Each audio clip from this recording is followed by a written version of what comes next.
दर्शकवृन्द, भुन्टी सिरियलमा अहिले भुन्टीले भूपेन्द्रलाई मुद्दा लागेकी छिन्, अंश मुद्दा। दर्शकवृन्द, त्यही अंश मुद्दा लागेको रिसले भूपेन्द्र बैशाखी टेकेर भए पनि खत्रङ गर्दै हिँडिरहेको हुन्छ। त्यतिकैमा उसलाई पहिले बिजनेस पार्टनर एउटा साथीले भेटेपछि उसलाई नराम्रो गरी छिर्के हानेर लडाइदिएपछि ऊ लडेको हुन्छ। भूपेन्द्र उठ्न गाह्रो भइरहेको हुन्छ दर्शकवृन्द। तर जसो तसो उठेर भए पनि उसले पनि बैशाखीले त्यो मान्छेले कुट्छ त अपाङ्ग त बोली पनि आउन नसक्ने खसखसे बोल्दै मलाई छोप्दैछस् तँलाई भन्दै उसलाई भित्तामा टाँसी बक्सिङले दिइरहेको हुन्छ। त्यतिकैमा भुवन आइपुग्छन् भूपेन्द्रको दाजु र आफ्नो भाइलाई त्यहाँबाट बचाउँछन्। आफ्नो भाइलाई अब घमण्ड नगर भाइ, तिम्रो अवस्था यस्तो छ, कसरी निस्क्यौ, किन घरदेखि निस्किनु, तिमी घरमै बसिरहेको भए के हुन्थ्यो भन्दै आफ्नो भाइलाई गाली गरिरहेको हुन्छ। त्यो भुन्टीले मेरो सम्पत्तिमा आँखा लगाई अब मलाई मुद्दा लागेको छ, म फिर्ता जसरी भए पनि गराइदिन्छु दाजु भन्दाखेरि भुवनले अब केही गर्न सक्दैन, मुद्दा लागिसकेको छ। अब उसले जे जति मागेको छ त्यो दे भनेर भन्दाखेरि उल्टै आफ्नो दाजुसँग अनि रिसाउँछन् भूपेन्द्र। आफ्नो भाइको अवस्था यस्तो हुँदाखेरि भाइलाई सघाउनु कता हो। बुहारी भुन्टीको माया गर्दै अझै पनि बोल्नुहुन्छ, उसकै पक्ष बोल्नुहुन्छ। त्यो केटीले गर्दाखेरि मेरो जिन्दगी यहाँनिर अहिले अब लथालिङ्ग भएको छ भन्दै आफ्नो भुवन दाईसँग बोलिरहेको हुन्छन्। भुवनले पनि आफ्नो भाइले सम्झाउने कोसिस गरिरहेको हुन्छ।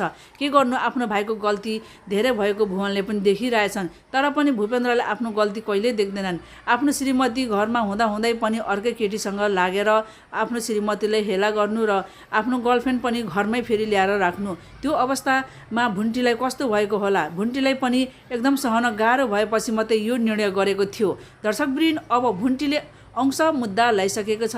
उसले त दयालु स्वभावकी भूपेन्द्रलाई यो अवस्थामा एक्लै हिँडिरहेको बेलामा भुन्टीले पनि यसरी नहिँड्नु होला, एक्लै बिरामी मान्छे कसरी हिँड्नु सकेको, अब यसो गर्लफ्रेन्ड लिएर हिँड्नु पर्दैन, आफूले मन परेको केटी घरमा हुँदै कसरी एक्लै हिँडेको भन्दै भन्छन्। अनि यता भूपेन्द्रले भन्छन् भुन्टीसँग सबै मुद्दा फिर्ता गरिदिए भन्छ। मुद्दा फिर्ता म गरिदिन्न, तर पनि म जसरी मैले लिने अंश लिएपछि म तपाईँको जीवनमा कहिले पनि आउँदिनँ। तपाईँ पनि आफ्नै तरिकाले बाँच्नुहोस् र म पनि आफ्नै तरिकाले म जसरी भए पनि खुसी भएर बस्छु। आफै खुसी अनि भएर बस्नुपर्छ। तपाईँको त घरमा मन परेको केटी छ, त्यहीसँग खुसी भएर बस्नु भन्दै सम्झाइराखेर त्यहाँबाट हिँडेका हुन्छन्। दर्शकवृन्द, यता मास्टरले चाहिँ भुन्टीलाई अति धेरै मन पराइरहेको हुन्छ कि पहिल्यैदेखि नै उसलाई बिर्सन नसकेर बिहे पनि नगरी बसिरहेका छन्। अहिले अब यो अवस्थामा भुन्टीले दुःख पाएको बेलामा उसले भेटेको छ र भुन्टीको जीवनमा मल्लमपट्टि म लागिदिन्छु भनेर उसले धेरै सोचिसकेको छ। भुन्टीले म यति धेरै माया गर्छु कि भुन्टीलाई म यति सुखमा राख्छु भनेर उसले सबै सोचिसकेको छ। तर पनि भुन्टी र भूपेन्द्र बोलिरहेको मास्टरले देखेपछि उसको पनि आशाहरू मरेर गएको छ। र यता भुन्टीको दाजु टोकलेले पनि मास्टरसँगै बिहा गरिदिने उसलाई चाहिँ इच्छा लागेको छ, किनकि मास्टरले बिहा गर्यो भने त मेरो बहिनीलाई धेरै सुख पाउँछे, त्यो पापीसँग कहिले पनि सुख पाउँदैन भनेर सोचिरहेछ। दर्शकवृन्द, अब भुन्टीको कोसँग बिहा हुन्छ त यो हेर्नको लागि अर्को एपिसोड हेर्नुपर्ने हुन्छ। धन्यवाद।